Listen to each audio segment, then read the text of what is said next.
Hello everyone. In this small lesson, we'll be in C minor. We're going to talk about two things. That's diatonic voice leading and augmented chords.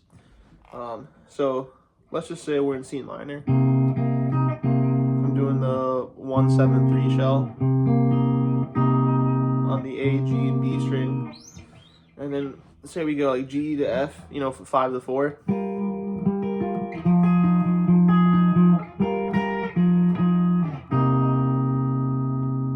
That's pretty simple.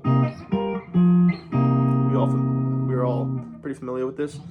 But we want a voice lead and we want to add attention. We want to add more tension to resolve back to C minor instead of just staying on this.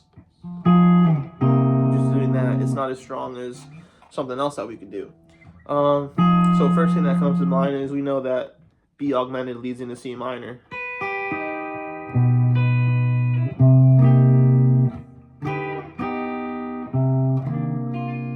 Alright, so you got B augmented, but we also want a voice lead, right? So we're at G minor, the shell, F minor.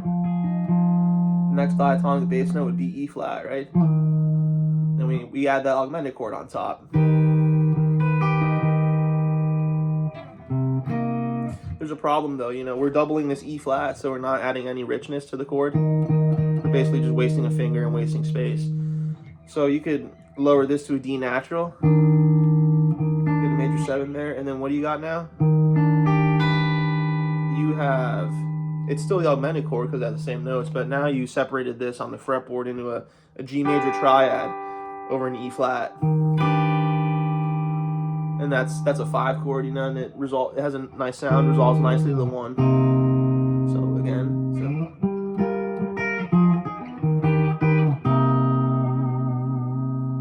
that's just an example, right? And because it's in an augmented kind of form here, we can move them up or down in major thirds.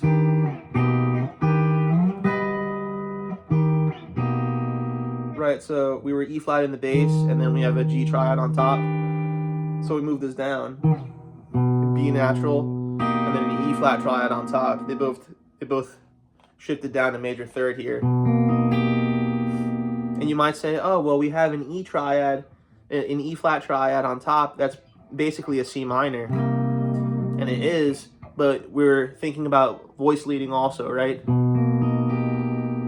So if we're already playing the 5th, the 3rd, and the 7th of a C minor chord, then what other notes does that leave? That leaves notes like the 9 and the 11, So we can resolve this into a C minor 11.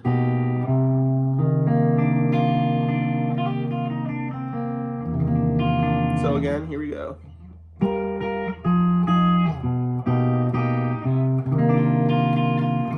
See, that sounds pretty good. Let's go the other direction.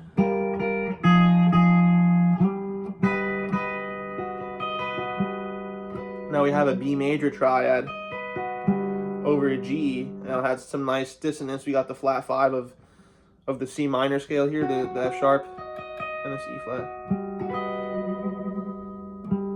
Same thing here. You can resolve this however you want, man. You use just a diatonic and then.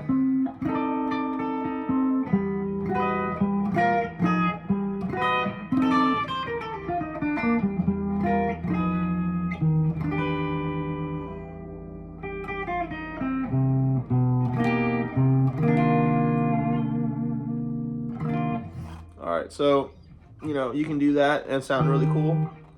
You get that nice augmented sound, but it's also a major triad. So, you can always 5-1 chord. Don't ever forget that. That's like the main lesson of this channel. Thanks so much for tuning in. I hope that you learned something that you can incorporate in your playing. If you enjoyed this, please like and subscribe for more free lessons to you. Thank you.